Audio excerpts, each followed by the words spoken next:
স্বাগত জানাচ্ছি বিজয় টিভির নিয়মিত সাপ্তাহিক আয়োজন চট্টলার চিত্রের সাথে আছি আমি তাসনুভা আকবর চৌধুরী। আজকে আমাদের আলোচনার বিষয় পেশাগত দায়িত্ব পালনে গণমাধ্যম কর্মীদের নিরাপত্তা ও কর্মপরিবেশ সৃষ্টিতে করণীয়। স্টুডিওতে আজকে অতিথি হিসেবে আমাদের সাথে আসন গ্রহণ করেছেন জনাব হাসান ফেরদৌস, সাবেক সাধারণ সম্পাদক চট্টগ্রাম সাংবাদিক ইউনিয়ন, জনাব সালেহ নোমান, সাধারণ সম্পাদক চট্টগ্রাম মেট্রোপলিটন সাংবাদিক ইউনিয়ন, জনাব গোলাম মাওলা মুরাদ, সদস্য অন্তর্বর্তীকালীন কমিটি চট্টগ্রাম প্রেস ক্লাব। আপনাদের স্বাগতম। আমরা সরাসরি চলে যাব আলোচনায়। জনাব হাসান ফেরদৌস, আপনার কাছে আমি চলে যাচ্ছি সবার শুরুতে। আমার প্রশ্ন, সাংবাদিকতার একাল সেকাল নিয়ে কিছু বলুন আপনার অভিজ্ঞতার আলোকে। সাংবাদিকতার একাল সেকাল আসলে খুব কঠিন বিষয়, এটা খুব সহজে বলা খুব কঠিন আর কি। আমরা এখন যেটা অবস্থান করছি এই কালের কথাটা প্রথম বলি, সেটা হচ্ছে এখন তথ্য প্রযুক্তির যে জায়গাটা, সেটা বিশ্বময় মানে বৈশ্বিক সাংবাদিকতা। এখন আমরা এক জায়গায় বসে পুরো বিশ্বটাকে হাতের মুঠো পাচ্ছি। আমরা এখানে বসে বিশ্বের অন্যান্য দেশগুলোতে কি হচ্ছে সেটা আমরা জানছি, আমরা দ্রুততার সাথে সেটা আমরা করতে পারছি। এখানেও অনেকগুলো চ্যালেঞ্জ আছে, প্রযুক্তিগত চ্যালেঞ্জ। সে চ্যালেঞ্জ মোকাবেলা করে কিন্তু আমাদের সাংবাদিকতা এগিয়ে যাচ্ছে, যেটা কিন্তু আজ থেকে 20 বছর 30 বছর 50 বছর আগে সেটা ছিল না। আমি আমার কথাটা বলি, আমার কথা যখন আমরা 90 দশকে আমরা যখন সাংবাদিকতা শুরু করেছি, সেটাও আর একটা চ্যালেঞ্জিং ছিল। এবং আমি একটা ঘটনা এখানে বলি, সেটা হচ্ছে এই সম্প্রতিকালে 10 টাকার মামলার একটা হাইকোর্টে বিচার হলো।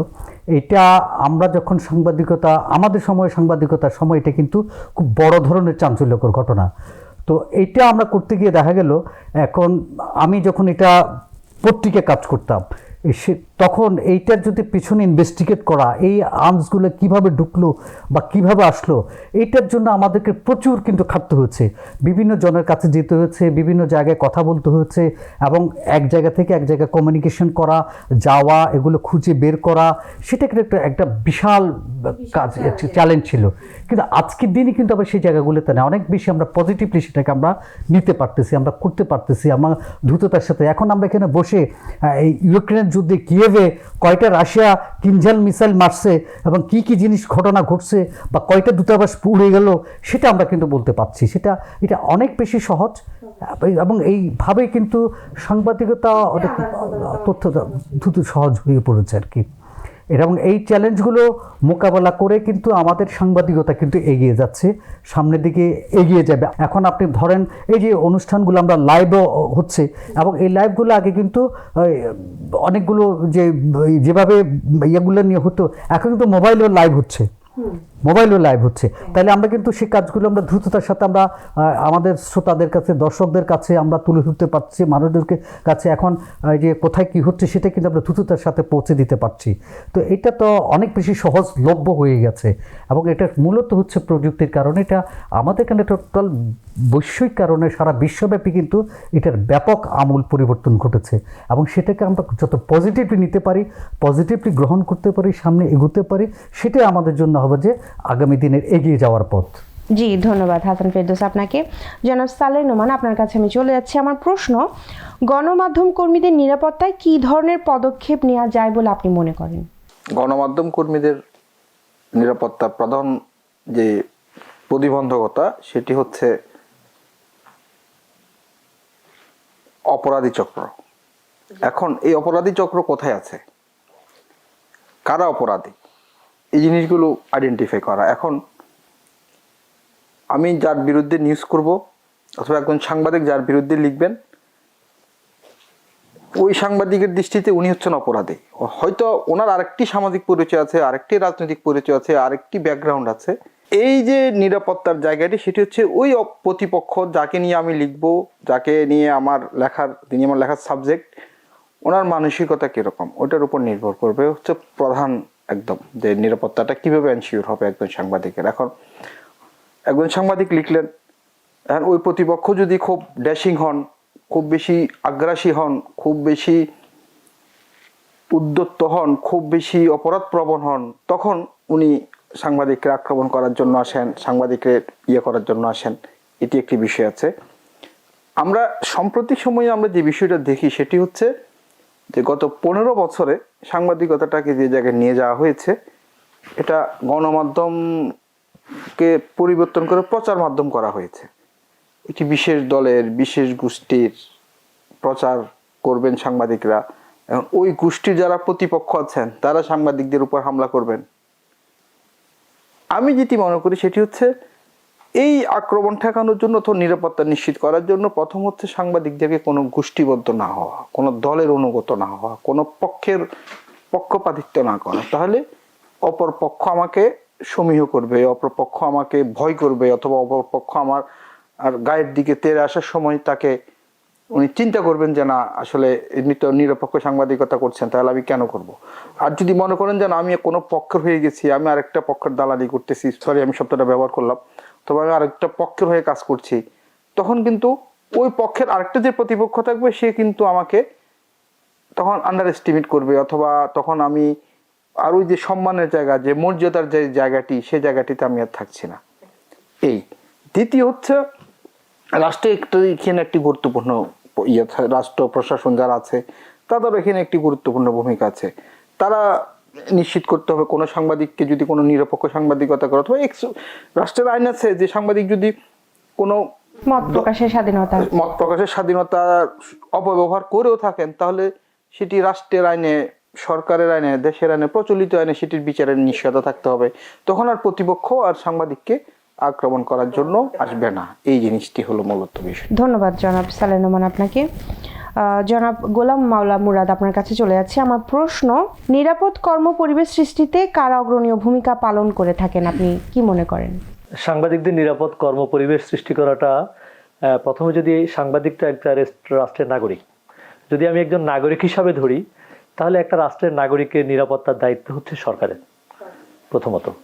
দ্বিতীয় হচ্ছে একজন সাংবাদিক হিসাবে, যাকে সমাজের চতুর্থ স্তম্ভ বলা হয়, যারা সমাজের মানে অসঙ্গতিগুলা, ভুলগুলাকে আঙ্গুল দিয়ে দেখিয়ে দেন বা সমাজের চোখে দৃষ্টিগোচরে আনেন, তাদের নিরাপত্তার জন্য রাষ্ট্রকে আরেকটু স্পেশালি অগ্রগামী হওয়া উচিত, আমরা যেটা মনে করি, এবং দায়িত্বও কিন্তু সরকারের। এখন এটার মধ্যে অনেকগুলো বিষয় আছে, যেমন একটা পত্রিকায় যিনি কাজ করেন, একটা টেলিভিশনে যিনি কাজ করেন, একটা গণমাধ্যম, যে কোনো একটা গণমাধ্যমে যিনি কাজ করেন, সেই গণমাধ্যমের একটা দায়িত্ব আছে তার সংবাদকর্মীকে নিরাপত্তা, এমন কোনো কর্মপরিবেশ তৈরি না করা যেখানে সে নিরাপত্তা সংকটে পড়ে। যেমন ধরেন, এমন একটা জায়গায় তাকে অ্যাসাইনমেন্ট দেওয়া হলো যেখানে তার কোনো সহকর্মী যাচ্ছে না, কিন্তু সে এমন একটা ক্রাইম সিনে, এমন একটা ক্রাইম জোনে তাকে পাঠানো হলো যেখানে গিয়ে সে মানে সংকটে পড়ার সম্ভাবনা অনেক বেশি। সে জায়গার ক্ষেত্রে তাহলে দায়িত্ববোধটা অবশ্যই প্রতিষ্ঠানেরও আছে, পাশাপাশি যিনি কাজ করবেন তাকেও সচেতন হতে হবে।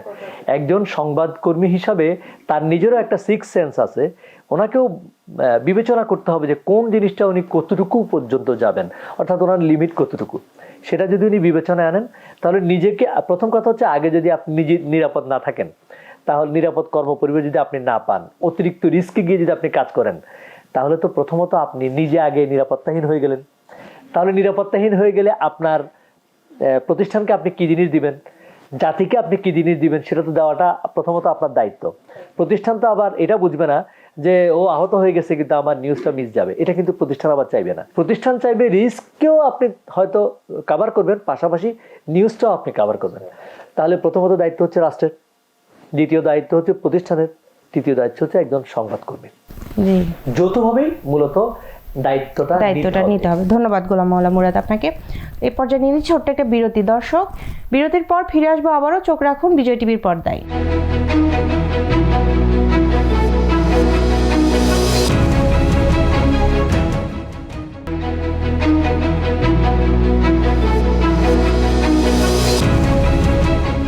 দর্শক, বিরতির পর আরও একবার স্বাগত জানাচ্ছি বিজয় টিভির নিয়মিত সাপ্তাহিক আয়োজন চট্টলার চিত্রে। আমরা সরাসরি চলে যাব আমাদের প্রসঙ্গে।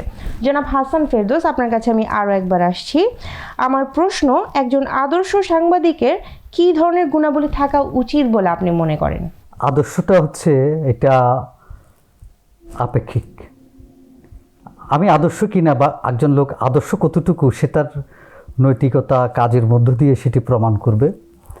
এখন আদর্শ সাংবাদিকতা যে অর্থে বলা যায় সেটা হচ্ছে সাংবাদিকতার যে কাজগুলো, আমার ওই বন্ধু মুরাদ বলছিলেন নিরাপত্তার বিষয়গুলো, তার কাজগুলো। এখন আমরা যারা কাজ করি, আমাদের এখানে সাংবাদিকতাটা এখন একটা পর্যায়ে এসছে, সেটা হচ্ছে সাংবাদিকতা কি। সাংবাদিকতা দেখবেন একটা হচ্ছে এটা বলা যাবে, অনেকে তো মাইন্ড করতে পারেন বা আমাদের বন্ধুরা হয়তো খারাপভাবে দেখতে পারেন, সরকারি সাংবাদিকতা এক ধরনের সাংবাদিকতা। এক ধরনের সাংবাদিকতা হচ্ছে সেটা হচ্ছে কপি পেস্ট সাংবাদিকতা।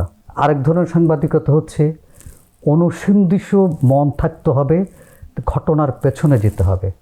আপনারা দেখবেন মোনাজাতুদ্দিন, ওই যে আপনি সাংবাদিকতার একাল সেকাল কথা বলছিলেন না, মোনাজাতুদ্দিন দুর্ভিক্ষ বা গ্রামের মানুষের জন্য কথা বলার জন্য উনি বাসে চড়ে কষ্ট করে গ্রামে গিয়ে মানুষের সাথে থেকে গ্রামের মানুষের জীবনের সংকটগুলো তুলে ধরে নিয়ে আসতেন। সেটা ছিল সেই সময়কার আদর্শিক সাংবাদিকতা। আজকে দিন আবার কিন্তু সেটা সম্ভব না। এখন আমার আদর্শের জায়গাটা হচ্ছে আমার নীতি নৈতিকতাটা আমি কতটুকু রাখবো, একজন সাংবাদিক কতটুকু যেতে পারবে, কি করবে, সেটা তো তার মধ্যেই থাকা উচিত। এবং আমি অর্থের কাছে নিজেকে সমর্পিত করব কি না, আমি আমার কাজগুলো সেভাবে, অর্থাৎ ওন সেন্সরশিপও একটা বড় বিষয়, সেই জায়গাগুলোতে আমি কতটুকু যাব। এখন একটা দুর্নীতি নিউজ করতে গেলাম, সেখানে দুর্নীতি দেখার পরে আমাকে ইনভাইট করতে পারে, আমি তার ইনভাইটের পরে আমি তার সাথে বসে গেলাম কি না, অথবা আমি একটু তথ্য উপাত্ত দিয়ে আমি একদম পরিপূর্ণভাবে এই জায়গাগুলোতে। সবচেয়ে যে বিষয়টা আমি যেটা মনে করি সেটা হচ্ছে দেশপ্রেম থাকতে হবে, দেশের প্রতি মমত্ব থাকতে হবে, এবং এটাকে ধারণ করতে হবে যে আমি এমন একটা জিনিস দিতে চাই যে আমার এই সংবাদটির কারণে রাষ্ট্র, দেশ, জাতি তার উপকৃত হবে, সেটি সমাজের কাজে লাগবে। সমাজের যে অসামঞ্জস্যগুলো, নির্যাতন বা অন্যান্য যে কাজগুলো হয় সেটা আমি মানুষের কাছে তুলে ধরবো, যেটা রাষ্ট্র উপকৃত হবে। এইটা যতদিন নিজেদের মধ্যে গড়ে উঠবে না, যতদিন নিজেরা আমরা গড়ে তুলতে পারবো না, তখন সেখানে আদর্শ সাংবাদিকতা আপনি খুঁজাটা কঠিন বিষয়। এবং আমরা তো এই রাষ্ট্রেরই মানুষ, রাষ্ট্র ব্যবস্থা ওই 15 বছরের কথা বললেন বা 20 বছরের কথা আমরা যাই বলি, রাষ্ট্রটাই তো যে জায়গায় এমন একটা জায়গায় চলে গেছে যেখানে প্রতিনিয়ত মানুষকে লুটপাটের জায়গা শিখাচ্ছে। এখন আমি তো এই রাষ্ট্রের নাগরিক, তো আমার সামনে যখন লুটপাট হয়, আমার সামনে যখন দেখি আমি পায়ে হেঁটে চলতে পারি না, আমার আরেক বন্ধু আরেকটা গাড়িতে করে চড়েন যেটি নানাভাবে সেটি গ্রহণ করেন, তো লোভটা আমার মধ্যে হয়। এই লোভকে সংবরণ করা সেটিও একটা বড় বিষয়, তাহলে কিন্তু সম্ভব আদর্শিক সাংবাদিকতা। এবং এই আদর্শিক সাংবাদিকতা কঠিন কাজ, সেটি কঠিন কাজ, সেটা হচ্ছে লোভটাকে সংবরণ করতে হবে। ধন্যবাদ হাসান ফেরদৌস আপনাকে। জনাব সালেহ নোমান, আপনার কাছে চলে যাচ্ছি আমি আরও একবার। আমার প্রশ্ন, পেশাগত দায়িত্ব পালনের ঝুঁকি মোকাবেলায় করণীয়গুলো কি হতে পারে, একটু সংক্ষেপে যদি বলেন। পেশাগত দায়িত্বে ঝুঁকি মোকাবেলায় কি করণীয়, ইতিমধ্যে এই কথাটা আলোচনা হয়ে গেছে অলরেডি। ওই যে আমাদের মুরাদ ভাই বলেছেন, হাসান ফেরদৌস সাহেব বলেছেন, লোক সংবরণ করা প্রথম, দ্বিতীয় হচ্ছে ঝুঁকি বিবেচনা করা। ঝুঁকি বিবেচনার জ্ঞান থাকতে হবে, সেন্স থাকতে হবে যে আমি কোথায় যাচ্ছি, কি করছি, আমি এখানে গেলে কি হবে, কতটুকু মেজারমেন্ট থাকতে হবে। এই জিনিসগুলো যদি থাকে তাহলে একজন কিন্তু তার সেই ঝুঁকি মোকাবেলা করার জন্য করতে হবে না। আরেকটা জিনিস হচ্ছে, আমরা এটা কিন্তু ওই আমাদের এর আগের যে কোশ্চেনটা ছিল সেখানেও কিন্তু বিষয়টা আছে যে নিরাপত্তা নিশ্চিত করার জন্য আসলে কি কি করা যেতে পারে। এখানে আরেকটু যদি ইলাবোরেট করি, ঝুঁকি কিন্তু নানা ধরনের আছে। একটা হচ্ছে প্রতিপক্ষ থেকে ঝুঁকি, আর একটা হলো নিজের তৈরি করা ঝুঁকি। একজন সাংবাদিককে ঝুঁকি মোকাবেলার প্রথম যে কাজ করতে হবে, সাংবাদিকতাটা শিখতে হবে, জানতে হবে, এবং কেন আমি সাংবাদিকতাটা করি সেই জায়গাটা থাকতে হবে। বলা হচ্ছে সাংবাদিকতার আসতে ফোর্থ স্টেপ, চতুর্থ স্তম্ভ। তাহলে আমি যে চতুর্থ স্তম্ভের প্রতিনিধিত্ব করছি, তাহলে চতুর্থ স্তম্ভের কাজ কি, সেই জায়গাটা স্পষ্ট করা, সেই জায়গাটা স্পষ্ট করে অনুভব করা, বুঝতে পারা। এই কতগুলো বিষয়ের মধ্যে দিয়ে হলে আমি যদি সংক্ষেপে বলি যে তাহলে ঝুঁকিগুলো কমে আসবে। ধন্যবাদ সালেহ নোমান আপনাকে। জনাব গোলাম মাওলা মুরাদ, আমি আপনার কাছে আরও একবার চলে আসছি। আমার প্রশ্ন, সাংবাদিকদের কল্যাণে কি ধরনের পদক্ষেপ সরকারের গ্রহণ করা উচিত বলে আপনি মনে করেন? একজন নাগরিকের নিরাপত্তার দায়িত্ব কিন্তু রাষ্ট্রের, অর্থাৎ সরকারের। তাহলে একজন সাংবাদিক যেহেতু সমাজেরই একটা অংশ, তার নিরাপত্তার দায়িত্বটা মূলত আসলে সরকারই এটার জন্য নিরাপত্তা ব্যবস্থা নেবে অবশ্যই। কারণ নিরাপদ কর্মপরিবেশ তৈরি করা প্রত্যেক নাগরিকের জন্য যেরকম দরকার, সাংবাদিকের জন্য সেরকম দরকার। তাহলে সে পরিবেশটা সৃষ্টি করবে অবশ্যই প্রথমত সরকারে। তারপরে এই নিরাপত্তার পাশাপাশি সরকার চাইলে সাংবাদিকদের একটা স্পেশাল ফোর্স হিসাবে, একটা স্পেশাল, যেহেতু তারা সমাজের বিভিন্ন অসঙ্গতিগুলো তুলে ধরে, তাহলে তার ঝুঁকিটা তো অন্য অনেকের চেয়ে একটু বেশি। তাহলে সেই ঝুঁকি মোকাবেলায় কিছু পদক্ষেপ নেওয়া যেতে পারে। এক নম্বর হচ্ছে যে প্রথমত সাংবাদিকদের কাজটাকে একটা ঝুঁকিপূর্ণ কাজ হিসাবে স্বীকৃতি দেওয়া।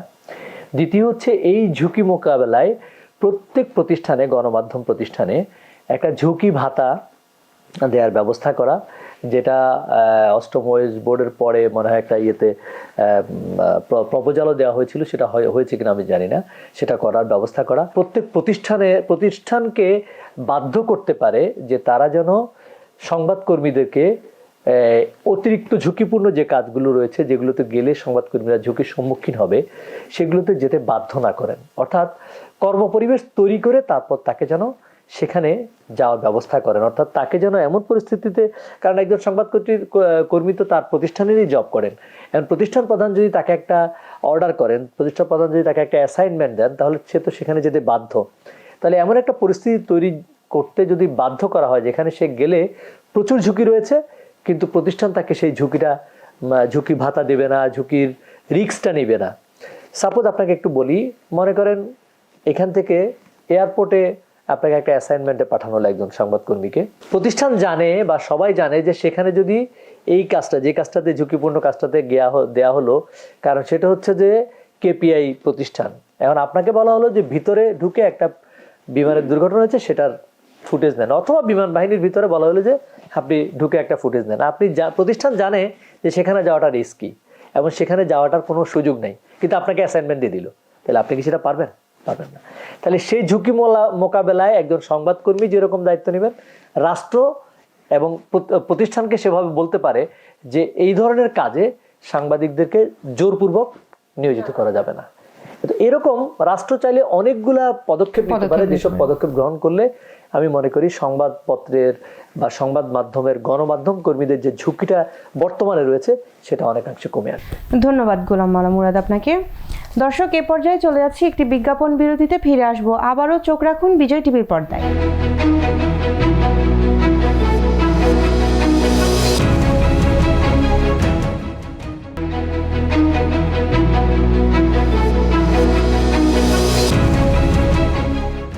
দর্শক, বিরতির পর আরও একবার স্বাগত জানাচ্ছি বিজয় টিভির নিয়মিত সাপ্তাহিক আয়োজন চট্টলার চিত্রে। আমরা সরাসরি চলে যাব আমাদের আলোচনায়। জনাব হাসান ফেরদৌস, আপনার কাছে আমি আরও একবার আমার প্রশ্ন, বর্তমান পরিস্থিতিতে সাংবাদিকদের কর্মপরিবেশ কেমন হওয়া উচিত? আমাদের বাংলাদেশ স্বাধীন হওয়ার 53 বছর, এই 53 বছরে সাংবাদিকরা কেমন আছে সব কঠিন জায়গাগুলোতে আমরা যখন বলি, তাহলে কিন্তু অনেকের গায়ে পড়ে বা অনেকে নানাভাবে এটা রাজনৈতিক বক্তব্য চলে আসে। এখন দেখেন, বাকশাল করা হয়েছিল বঙ্গবন্ধুর আমলে। বঙ্গবন্ধু শেখ মুজিবুর রহমান তিনি সংবাদপত্র বন্ধ করে দিয়েছেন, বন্ধ করে দিয়ে 4টা পত্রিকা রাখলেন। 4টা পত্রিকা রেখে তিনি বাকশাল কায়েম করে বললেন কে কেমন সংবাদপত্র কিন্তু আমাদের সংবিধানে তখনও কিন্তু চতুর্থ স্তম্ভ এবং সংবাদপত্রের স্বাধীনতার কথা কিন্তু ওই সংবিধানে লেখা, ওইটা কিন্তু ওই সময়কার আমলের গণপরিষদের আমলে। তো আপনি যদি এখন প্রশ্ন করেন আর সাংবাদিকরা আপনার কেমন আছেন, কেমন স্বাধীন, এই যেমন বাকশাল যেমন স্বাধীন আমরা তেমন স্বাধীন, ওইভাবে আমরা আছি। আচ্ছা, বাকশালের পরে আপনার যখন ধরেন 75 থেকে যদি আপনি 91 পর্যন্ত আসেন, এই যে যারা সরকার ক্ষমতা ছিল, আপনারা কেমন ছিলেন? আপনারা যেমন স্বাধীন আমরাও তেমন স্বাধীন, সাংবাদিকরাও স্বাধীন।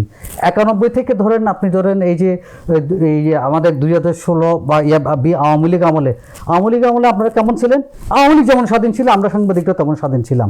এখন কেমন?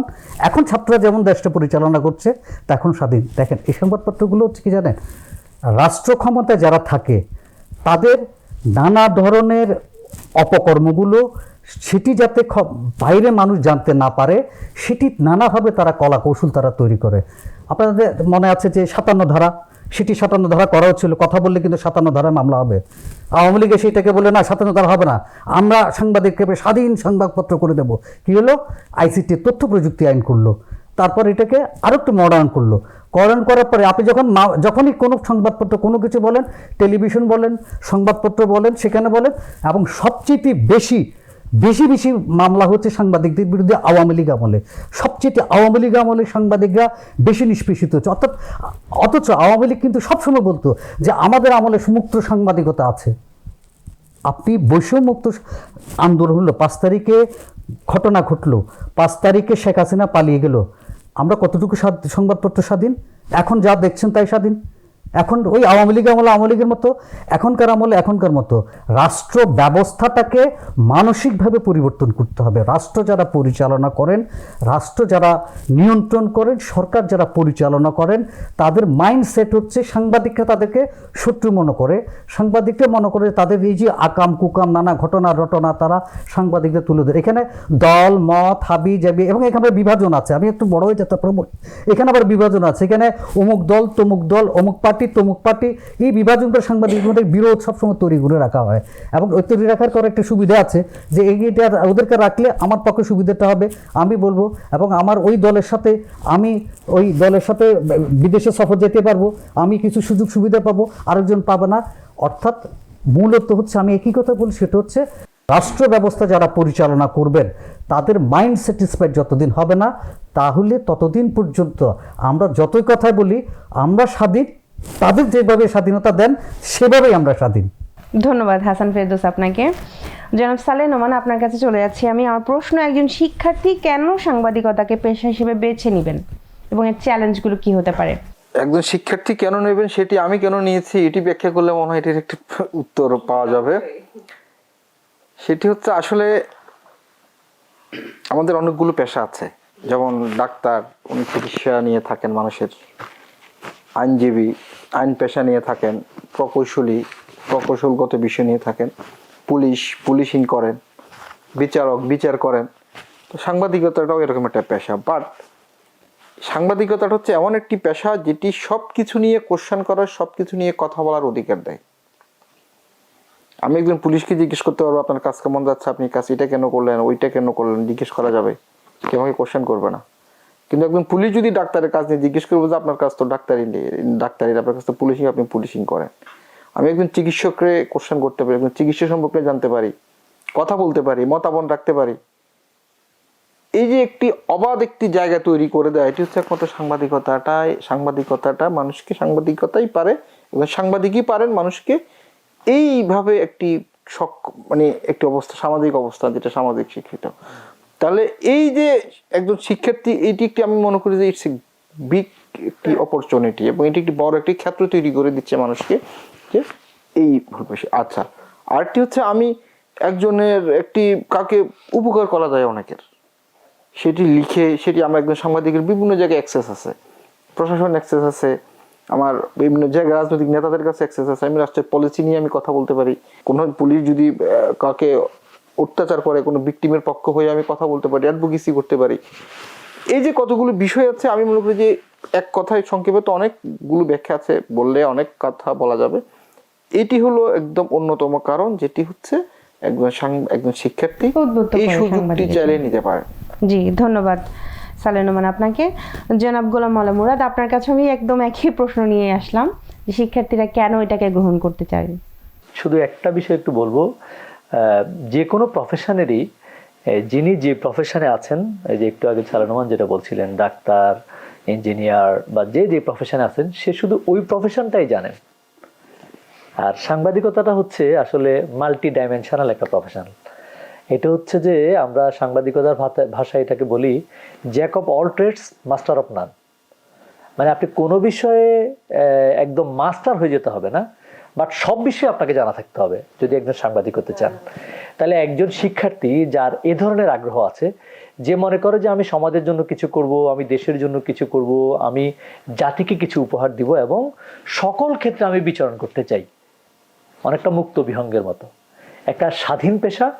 মানে যদিও বাস্তব অর্থে কতটা স্বাধীন সেটা বিচার করার অনেক বিষয় আছে, অন্য বিষয় সেটা, কিন্তু অবাধও তার যাতায়াতের ব্যবস্থা আছে, যে কোনো জায়গায় সে ইন করতে পারে, যে কোনো জায়গা থেকে সে তথ্য নিতে পারে, যে কোনো মানুষের সে চাইলে উপকার করতে পারে।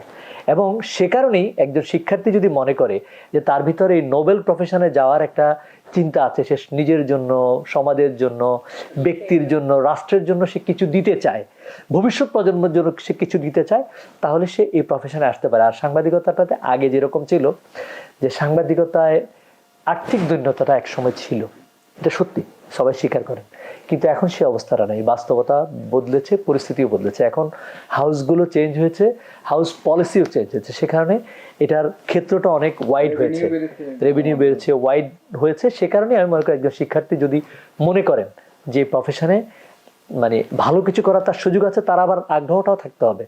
তার সাংবাদিকতার যে সিক্স সেন্স, নিউজ নোজ বলে, এটা যদি তার থাকে, নিউজ হান্টিং এর মানে তার ক্যাপাসিটিটা যদি থাকে, তাহলে সে অবশ্যই এই প্রফেশনে আসতে পারে এবং ভালো করতে পারে। জি, ধন্যবাদ গোলাম মাওলা মুরাদ আপনাকে, আপনাদের সকলকেই ধন্যবাদ আমাদের অনুষ্ঠানে আসার জন্য। দর্শক, আজকের মতো এখানেই বিদায় নিচ্ছি। আমাদের নিয়মিত আয়োজন দেখতে চোখ রাখুন বিজয় টিভির পর্দায় প্রতি বুধবার বিকেল 4টায়। ধন্যবাদ সবাইকে।